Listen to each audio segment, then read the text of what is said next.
நான் இப்பதான் அந்த டூரிஸ்ட் ஃபேமிலி படம் பார்த்துட்டு வந்து நான் இதை சொல்லியே ஆகணும். எங்களை தமிழ்ல நீங்க படம் எடுக்கிற நிப்பாட்டுங்க. நீங்கள் சாப்பிட்டீங்களோ, நீங்கள் தூங்கிட்டீங்களோ, இதை கேட்டு போட்டு நாங்க கைத்த மாடி தொங்க வேண்டியதான். நீங்கள் இன்னும் தொங்கவில்லையோ? ஈழத்தமிழின் இனிமை கேட்டு டூரிஸ்ட் ஃபேமிலி படம் பார்த்து கண்ணின்று கண்ணோக்கா, சொல்லின்று சொன்னோக்கா, முன்னொன்று பின்னோக்கா சொல் அப்படின்னுவாங்க. குறை கூறுவது ஈழத்தமிழனுக்கு ஒரு இனிப்பான விடயம் தான் இல்லையா? நானும் அப்படிதான். என்ன செய்யறது தங்கச்சி? டூரிஸ்ட் ஃபேமிலி இருந்து வந்ததுதான் கதையின் மைய கருத்து. அப்படி இருக்கும்போது அவங்க ஈழத்தமிழ தான் காய்ச்சி ஆக வேண்டும். ஒருவேளை ஈழத்தமிழ ஹேக்காம இந்திய தமிழ ஹாச்சிருந்தா ஏன்டா ஈழத்தமிழ் ஈழ ஸ்டோரி எடுத்துட்டு நீங்க உங்களோட இந்திய தமிழ்ல காய்க்கிறீங்க அப்படின்னு சில பேர் சொல்லுவாங்க. அதனால அவங்க அழகா அதை வந்து ட்ரை பண்ணி இருக்கிறாங்க அப்படின்னு சொல்லலாம். ஆனா நீங்க எல்லாம் அந்த ஈழத்தை விட்டு வந்து வெளிநாடுகள்ல இருந்துட்டு நீங்க கதைக்கிற தமிழை எல்லாம் கேட்டு நாங்க இன்னும் தூக்குல தொங்காம இருக்கிறோமே, அதை நினைச்சு நீங்க சந்தோஷப்படணும்.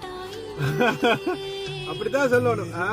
ஒரு மொழி தெரியாதவன் மொழி பேசும் பொழுது அது மலரி தமிழ்னு சொல்லுவாங்க. மொழி தெரிந்தவன் அந்த மொழியை பேசும் பொழுது அருமையாக இருக்குது அப்படின்னு சொல்ல வேணும், குறை கூறக்கூடாது. ஈழத்தில இருந்து இந்தியாவில போய் அகதிகள் தஞ்சம் பெறாத ஒருவன் இல்லாம இருந்தா நம்ம நெஞ்ச நிமிர்த்தி பேசலாம். என்னடா ஈழத்தமிழ கொள்றீங்க அப்படின்னு. அங்க எத்தனையோ ஆயிரம் மக்கள் இந்தியாவில் வாழ்றாங்க, இந்தியா மண்ணில் வாழ்றாங்க, இந்தியா மக்கள் ஆதரிக்கிறாங்களோ இல்லையோ அங்க இருக்கிறாங்க.